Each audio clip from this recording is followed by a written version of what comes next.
Hello students, welcome to Mam and Me Academy. I am your mathematics educator Bipul Babu. Today let us continue our chapter Real Numbers and we are beginning with a new topic, Fundamental Theorem of Arithmetic. So far we have completed first exercise of this chapter and this is your second exercise. It's the beginning of second exercise. Now before reading this statement, let us try to understand it through examples. Tell me what is the prime factorization of 6? What will be the prime factorization of 6? Yes, it will be 2 into 3. Now if this very question is asked to somebody else, will he answer the same? Yes, he will answer the same, but he might change the order of the prime factors, right? He would say 3 into 2. But is it different? No. So this thing is explained in this theorem. What is this? That any composite number, do you know what is a composite number? Yes. What is a composite number?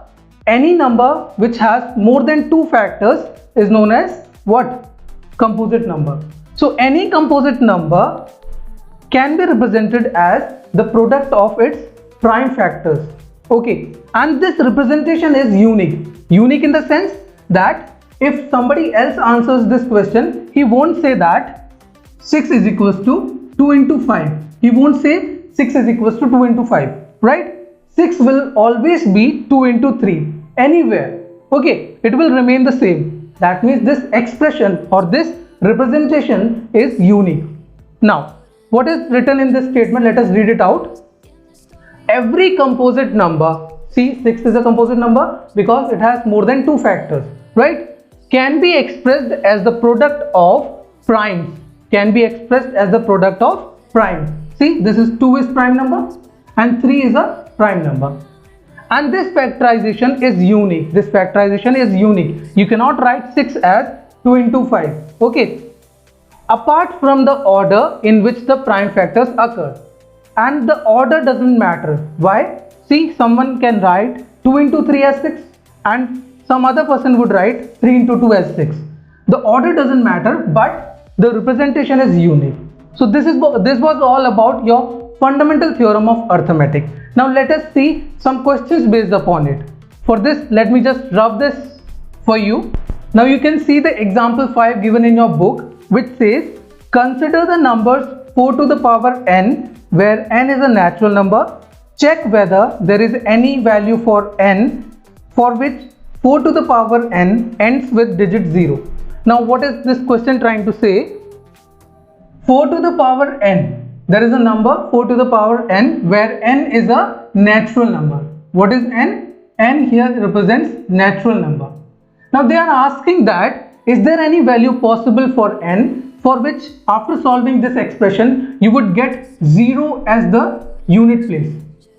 0 at its unit place. Is there any number? So let us try to understand how we will do this. Now consider this example 20. Okay, 20. It has 0 at its unit place, right? Now let us try to see the prime factorization of this number 20. It will be 2 into 2 into 5. Okay, you understood that? The prime factorization of 20 is 2 times 2 times 5. Let us take another number ending with 0. Let us take 10. Very simple example. 10 will be written as 2 into 5, right? Okay, now let us take some other example, 30. We can write it as 2 into 3 into 5, right? In all these 3 numbers, what did you see as a common? You saw that there is a 2 and 5. There is a 2 and 5 in each prime factorization, right? That means we can conclude that if we want our number to end with 0, it should have 2 and 5. 2 and 5. Do notice that I am saying 2 and 5. Okay, that means both of them should occur. Okay, so 2 and 5 in its prime factorization. Are you able to understand it? Let me reiterate that for a number to end with 0 at its unit place, it should have 2 and 5 as a factor in its prime factorization. So it is very obvious. You can see that 4 doesn't have 5 in its prime factorization, right? So there will be no value of n for which this number will end with 0. So how we will write? We will write like this. Let the solution be prime factorization of 4. Let us find the prime factorization of 4. Prime factorization of 4, which will be 2 into 2, right? Can you see a 5 here? See, 2 is there, but 5 is not there. What did I tell you? I told you that there must be 2 and 5 in pairs, right? 2 and 5 together. Then only you will get 0 as the unit place. Now, since you can write, since the prime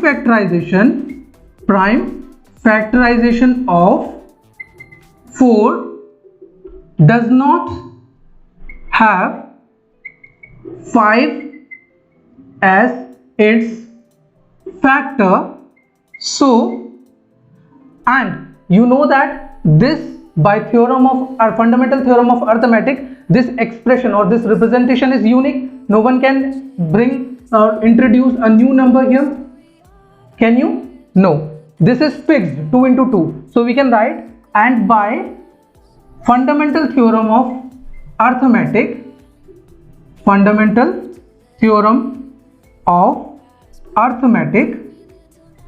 this representation is unique. This representation is unique. And since this representation is unique, that means we can't find a 5 here. We can't introduce a 5 here. That means there is no value of n for which 4 to the power n will end with 0. I hope you have understood this. Don't worry about the matter what you will write in your copy. We'll provide you the PDF format. From that you will see how to write the solution for this question. Now they can change this question by changing the number. They can give here like 6 to the power n. Okay, this process is same. You will write the factorization of 6 as 2 into 3, right? Now can you see a 5 here? There is 2 but there is no 5. You will say that prime factorization of 6 does not have 5 as its factor, and by fundamental theorem of arithmetic, this representation is unique. That means you cannot introduce a 5 by yourself, right? So there will be no value of n for which this number will end with 0. Similarly, they can change this number to any number. It can be 8 to the power n or any number. Okay, I hope you have understood this. Now let us try to find the LCM and HCF of two numbers or more than two numbers using prime factorization method. Okay, let us see the example 6, which says find the LCM and HCF of 6 and 20 by the prime factorization method. Now this is not a new method for you, because the way you found the LCM and HCF in your earlier classes, in your smaller classes, was this method only, prime factorization method.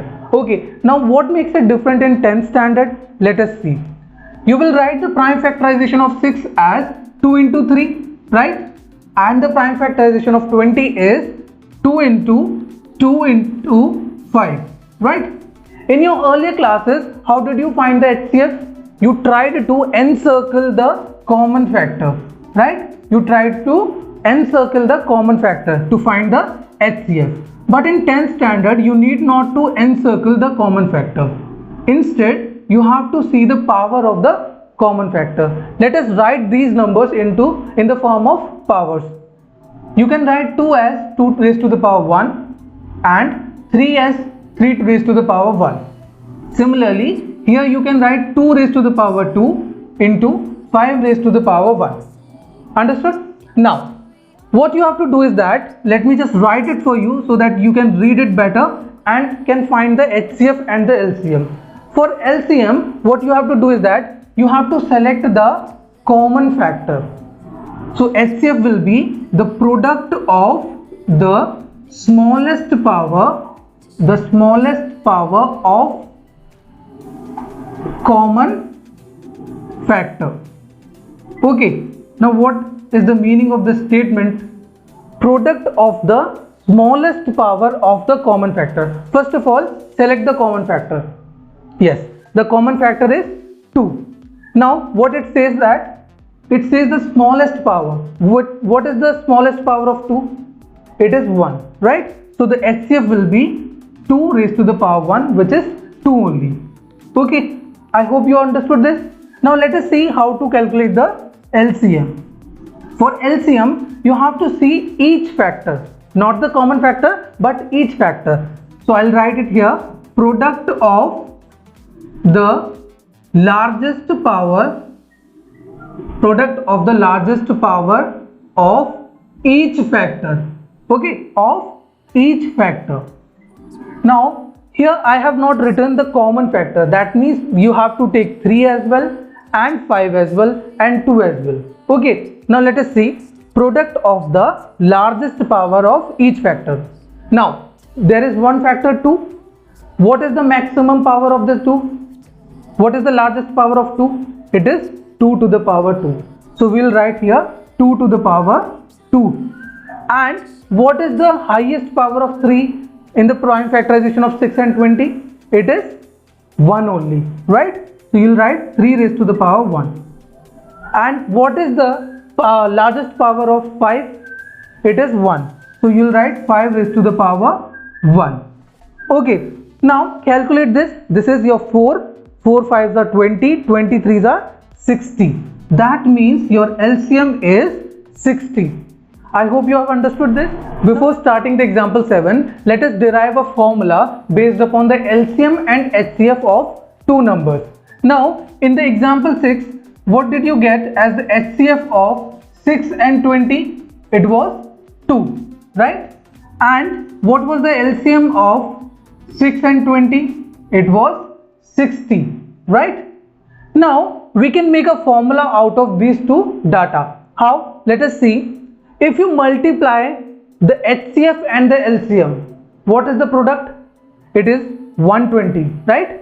If I multiply LCM and HCF of two numbers, okay, of two numbers is 120. Here it is 120. Now, if I ask you the product of two numbers, the product of given numbers, the product of given numbers was 6 into 20, right? 6 into 20 is 120 only. That means we can derive a formula like that. If A and B are your two numbers, okay, and HCF of A and B is represented as HCF bracket A and B, and the LCM is represented as LCM bracket A comma B, then we can say that the product of HCF of two numbers and LCM of two numbers is equals to the product of that two numbers. Let me tell you once again. If there are two numbers A and B, and suppose HCF is represented as HCF of A and B, and LCM is represented as LCM bracket A comma B, then the product of LCM and HCF is equals to the product of the numbers. But remember that this formula is applicable only for two numbers, not for three numbers. Okay, this very particular formula is only applicable for two numbers. Now we will see the example 7, which is based upon this formula only. Okay, let us see the example 7, which says find the HCF of 96 and 404 by the prime factorization method. Hence find their LCM. Now this question is based upon the formula which we have just derived. Okay, how did I identify? I saw that they have just asked for the HCF by prime factorization method, and then they have asked us to find the LCM. So you can identify by this statement that hence find their LCM. That means you don't have to find the LCM by the prime factorization method. Instead, you have to use the formula. So let us see how to do this. The solution is as the prime factorization of 96. Let us try to find out the prime factorization of 96. It will be 96 is equals to, okay, 2 times 4 and 2 8s are 16, right? And then 2 24s are 48, 2 12s are 24, 2 6 are 12, 2 3 6 and 3 ones. Now 96 can be written as 2 raised to the power 5, right? 2 raised to the power 5 and 3 raised to the power 1. Okay, now let us see the prime factorization of 404. What can be the prime factorization of 404? When we will divide it by 2, you will get 202, right? Then 2 times 101 and then 101 times 1. Okay, now here you can write 404 as 2 raised to the power 2 into 101. Simple. Now let us try to find out the HCF. How to find the HCF? We have to select the common factor. Okay, what is the common factor here? 2. So selected the common factor.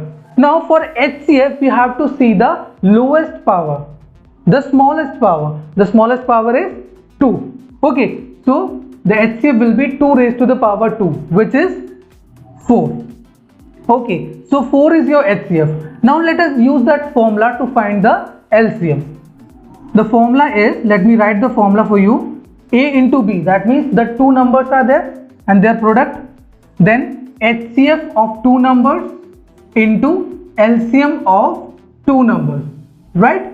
This was the formula. Okay, now let us try to substitute the value. A is 96 into B is 404 equals to HCF is 4 and LCM we have to find. Now on transposing 4 to left hand side, you will get LCM as 96 into 404 upon 4, right? Let us solve this. Let me just rub it for you.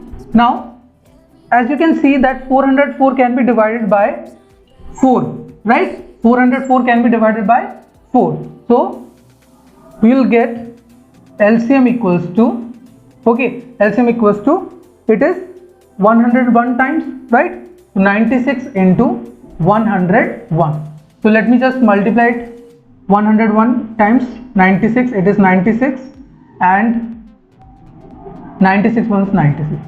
Okay, so the answer is 9696.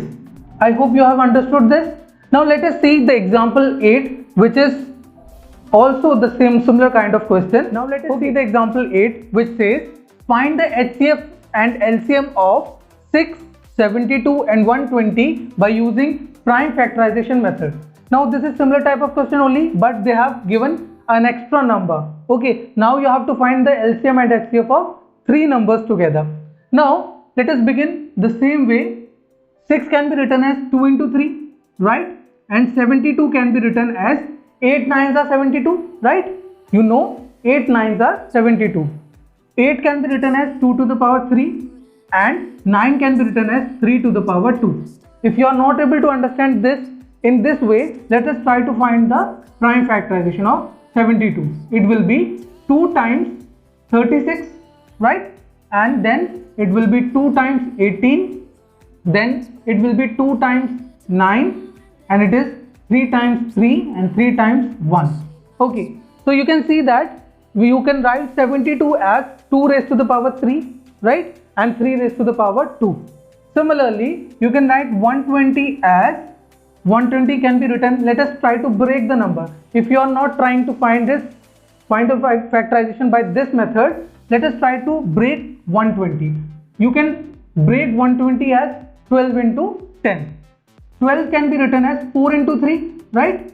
And 10 can be written as 2 into 5. So you will get 2 raised to the power 3, right? 2 raised to the power 3 into 3 raised to the power 1 into 5 raised to the power 1. If you are not comfortable in breaking the numbers, let us try to find this by prime factorization method.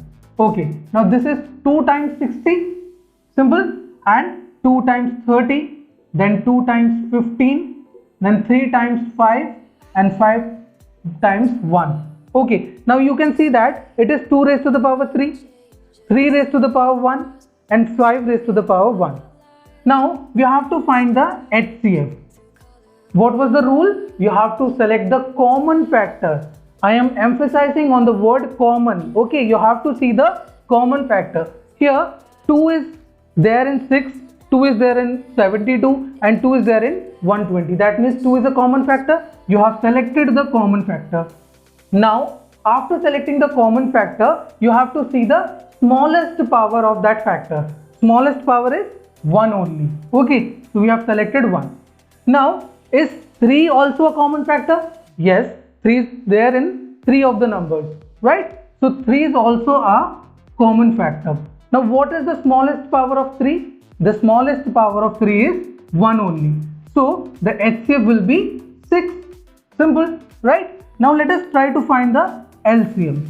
For LCM, we have to take each factor, not the common factor, but each factor. So we have to select 2 as well, then 3 and then 5.